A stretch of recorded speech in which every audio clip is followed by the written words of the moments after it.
Learning for 1 hour every day, ये I think लोग underestimate करते हैं इसकी value. There is a very famous theory which is called 5-hour rule. Elon Musk, Bill Gates ने बोला है कि हर हफ्ते you try and learn for 5 hours. Just 5 hours. और ये over a period of time cumulate होता जाएगा. बट इसके बहुत सारे नुआंसेस हैं.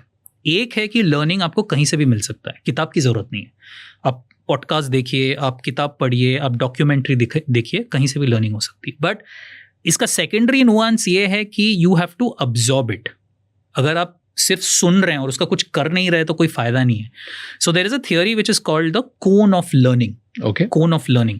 तो बेसिकली बोलता है कि इफेक्टिवनेस ऑफ एक मीडियम कितना है. तो अगर आप किताबें पढ़ रहे हैं, बेसिकली आप सिर्फ 7% of what you are reading you are retaining. 93% loss हो रहा है. अगर आप ऑडियो विजुअल कंटेंट देख रहे हैं, पॉडकास्ट, ऑडियो सुन रहे हैं, तो that number is about 20%. The best way to learn is actually teaching. तो वेदर आप कॉलेज में जाके पढ़ा रहे हैं या सोशल मीडिया पे पढ़ा रहे हैं, 90% रिटेंशन होता है थ्रू टीचिंग. सो ये बहुत जानना ज़रूरी है. तो मैं सबको यही कहता हूँ कि आप जो भी नया सीख रहे हैं, just go and right about it on social media. Views आए ना आए अलग बात है, आपके दिमाग में कॉन्सेप्ट क्लियर हो जाएगा.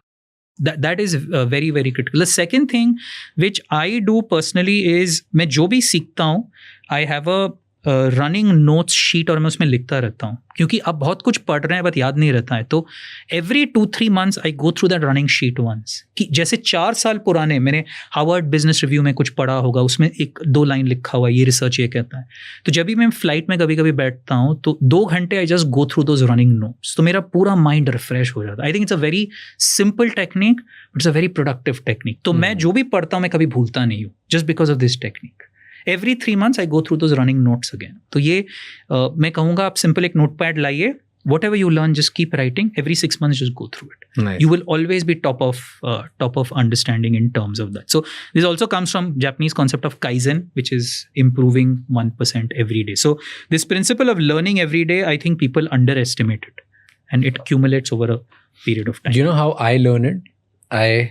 मैं जब भी कुछ 4-5 घंटे का कोई डॉक्यूमेंट्री देखूंगा या पॉडकास्ट देखूंगा या एक बुक ख़त्म कर देता हूँ, जब भी फिनिश करने के बाद यहाँ कभी कोई कोर्स किया ऑनलाइन, चैप्टर्स अलग अलग, राइट. मैं अपनी लाइफ में एक रूल फॉलो करता हूँ which I call blank paper test. तो मैं एक ब्लैंक पेपर टेस्ट करता हूँ जब भी पढ़ता हूँ. उसके बाद I take a blank paper and मैं विजुअली फ्लो चार्ट के थ्रू या कोई ऐसे कुछ भी उल्टा सीधा गुड्डा गुड्डी टाइप बना के मैं एक्सप्लेन करने की कोशिश करता हूँ कि मैं इसको एक पेपर पे, सिर्फ एक ब्लैंक पेपर पे जो मैंने पूरा सीखा वो समझा कह सकता हूँ. और अगर मुझे वो देख के सिर्फ मैं किसी को दे दूँ, उसको समझ जाना चाहिए. Very nice. अगर वो कर सकता हूँ देन मैंने कॉन्सेप्ट सीखा है, नहीं तो मैंने नहीं सीखा. Very nice. I just eliminate that part. Sometimes मैं आधी चीज़ पढ़ के छोड़ भी देता हूँ. आई एम ओके कि हाँ मेरा टाइम वेस्ट हो गया, इट्स ओके. समटाइम्स मैं पूरा बहुत मुझे अच्छा लगता है और मैं कभी पेपर पे नहीं समझा पाता हूँ तो मैं फिर रीडू करूँगा. Very nice. And I am okay to learn less things but learn it properly. Very nice. I think that's a very good idea. We'll talk about that some time also. It's a very good idea. Very. मेरे room में एक बड़ा सा white board है. पहले white wall थी पूरी. अभी हर जगह मेरे पेपर पड़े रहते हैं इन माई ऑफिस विद मी. मैं फुल टाइम एक नोटपैड के साथ घूमता हूँ. तो मुझे किसी ने भी कुछ सिखाया, I make either an explainer flow chart या कुछ. Like in fact मेरा एक 26 पेज का बिजनेस प्लान है.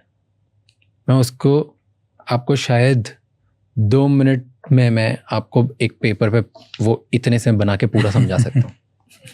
That I also said in great storytelling, if you can say everything in one page, you've got it clear in your mind. No, it's a very good idea. We should definitely. It's a blank paper test. कुछ भी सीखा है कि नहीं सीखा है. It's a fantastic idea. Fantastic. Okay, next lesson. Next one, ये actually मैं बहुत लोगों में देखता हूँ और ये बहुत बड़ा प्रॉब्लम है, especially at mid and senior levels, is what I say, forget your regrets. You have to get over your regrets. हमारी लाइफ में बहुत सारे रिग्रेट्स होते हैं लोगों के. से हमने ये एग्ज़ाम क्लियर नहीं किया, IIT नहीं गए, ये प्रमोशन नहीं हुआ, US का कॉलेज नहीं मिला, पैसे नहीं थे. Now all of us have regrets, but the problem with that regret is, अगर आप subconscious brain का structure देखेंगे, there are 2 areas. One is called a hippocampus and one is called a amygdala. तो amygdala basically fear capital है. सारा जो आपका fear है उधर उठता है, और जो hippocampus है